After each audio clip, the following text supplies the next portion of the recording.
ಎಲ್ಲಿಗೆ? ಏನು ಬಲ್ಲೆ ಬಾ ಏನು ಹೆಸರೇನು ನಿಮ್ಮದು? ದುರ್ಗೇಶ್. First year. ಫಸ್ಟ್ ಇಯರಾ? ನಾನು ಪ್ರಶ್ನೆ ಕೇಳ್ತೀನಿ, ಉತ್ತರ ಮಾಡ್ತಿದ್ದೆ. ಈಗಿನ ರಾಷ್ಟ್ರಪತಿ ಯಾರಿದ್ದಾರೆ ನಮ್ಮ ದೇಶದಲ್ಲಿ? ದ್ರೌಪದಿ ಮುರ್ಮು. ಹಣಕಾಸು ಸಚಿವರು? ಹಣಕಾಸು ಸಚಿವರ ಗೊತ್ತಾಗ. ಮತ್ತು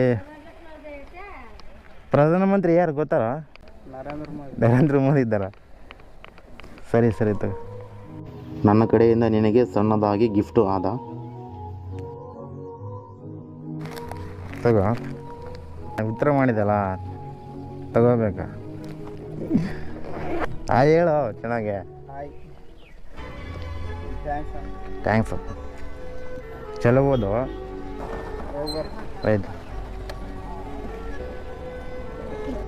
ದುರ್ಗೇಶು ಕೊನೆಯಲ್ಲಿ ಹೋಗಿ ಬರ್ತೀನಿ ಅಂತ ಹೇಳಿದ್ನಲ್ಲ, ಅದು ನನಗೆ ತುಂಬ ಇಷ್ಟ ಆಯಿತು.